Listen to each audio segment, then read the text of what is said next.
Time now for all things current in California politics. Our guest this week is the editor-in-chief of Capital Weekly publication. He is Rich Eisen. Rich, just under 100 days to go until Election Day. Ballots will be mailed out, of course, a month before that. And we've talked about how the Republican candidate, Steve Hilton, for governor, if he wants to have a heartbeat in this race for governor, he has to keep the support from the president and MAGA, but sort of move to the center. He's got new campaigns ads out that seem to be doing that.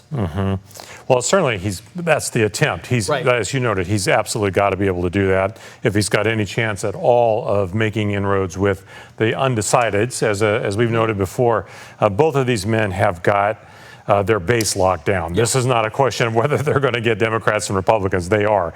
That decline to state, the independents, those are the ones they're going to go after. It's still going to be a very heavy lift for him, but hey, look, he comes from TV. He's got a great manner about him when he's on TV. I mean, he's got a puncher's chance here. Yeah. Let's say you're in Javier Becerra's ear. Would you think he should avoid at all costs any debates with Steve Hilton before the election? Becerra leads in many polls by 20 points plus. Well, I mean, I don't think he should do a lot of them. I mean, as we saw, there were so many candidate forums. I think we all got sick of them by the end of the by the time the primary came around. But at the end of the day, if you don't debate the man, then you look like you're dodging him. Okay. And he's already making a point out of, Becerra's connection to Dana Williamson and all of the corruption stuff that came previous to him.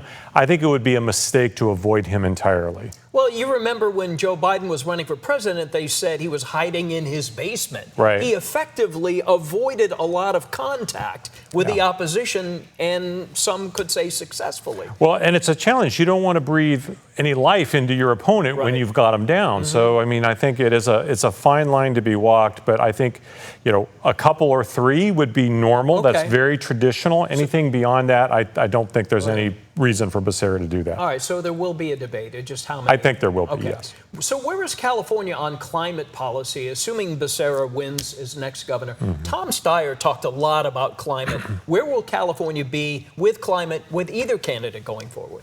Well, Becerra has talked about it in a couple of ways, being very pro the efforts that we've made toward addressing climate change, but also the word of the year for the last couple of years around the Capitol has been affordability. There's some polling out there, very reliable polling from PPIC, that shows Californians are very much in favor of all of our climate efforts until they get the cost, and then it drops significantly.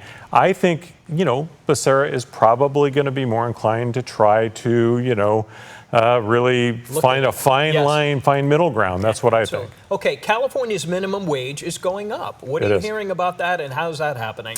Well, it's tied to state law that passed a few years ago. It's tied to inflation and the consumer price index. So it's, the governor likes to tout, hey, the minimum wage is going up, as if he did it. He didn't do it. The consumer price index is what did it. It's tied into state law, and it gets addressed every year. And so that's what this is all about. Okay. But it is going up. We're going to have the highest one in the nation by far. Okay. Rich Eisen, Capital Weekly. Rich, thank you. Sure.